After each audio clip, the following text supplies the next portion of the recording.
एक बेहद भावनात्मक और यथार्थवादी लेख जो दो समानांतर दुनिया, गांव और शहर, संघर्ष और सपने, अतीत एवं भविष्य के बीच की खाई को बड़े गहराई से उकेरती है। आइए सुनते हैं। गेहूं की कटाई मड़ाई का काम आज पूरा हो गया। 3 रात से सोए नहीं हैं। तबीयत नरम है सबकी, जैसे लू लग गई है। बाकी सब ठीक है, चलो बाद में बात करेंगे। फोन की दूसरी तरफ से जब पिताजी ने बात पूरी की, मैं बस गुमसुम सा कहीं खो गया। कमरे का एसी ऑन था, लैपटॉप सामने औंधा पड़ा था, फ्रिज से निकली बोतल के बाहर बूंदें टपक रही थीं और व्हाट्सएप फेसबुक के नोटिफिकेशन घनघना रहे थे।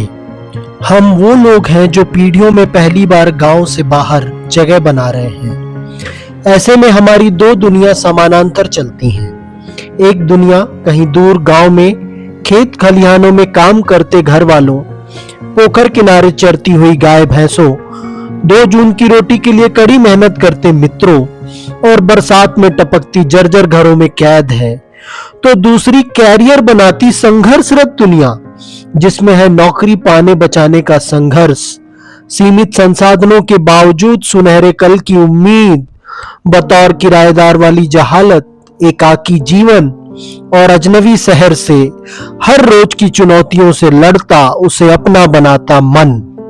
मुझे कॉलेज पहुंचाकर जो खेतों में वापस चले गए, मुझे दिल्ली पढ़ने भेजकर जो वापस गांव लौट गए, मुझे नई ड्रेस सिलवाकर जो खुद रफू किए हुए कपड़े पहन गए, मुझसे सभी गमों को छुपाकर जो मुस्कुराने का दिखावा कर गए, वे पिताजी, माँ, चाचा चाची, बड़े भैया और अन्य घर वाले आज भी वहीं खेत खलिहानों में लू के थपेड़े खाते, मेहनत मजदूरी करते, शाम को फोन पर हंसकर कहते हैं, तुम मन लगाकर पढ़ाई करो, यहां सब ठीक है।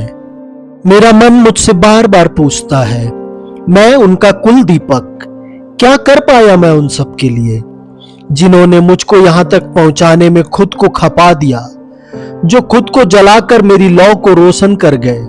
मैं आजीवन ऋणी हूं उनका, जिन्होंने तंगहाली में भी सिर्फ अपने आज की नहीं, अपने आने वाले कल की चिंता की।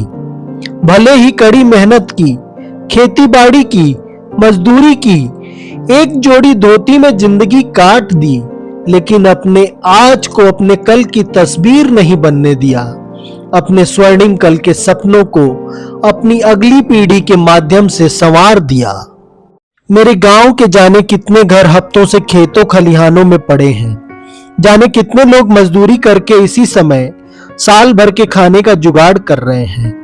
कुछ परिवारों में मुझ जैसी कोई उम्मीद किसी अनजान शहर में कल के सुनहरे सपने का संघर्ष कर रही है, तो कुछ उम्मीदें तो खेत खलिहान में तप कर दम तोड़ रही हैं। लेकिन संघर्ष अनवरत जारी है और यही स्वर्णिम भविष्य की गारंटी है।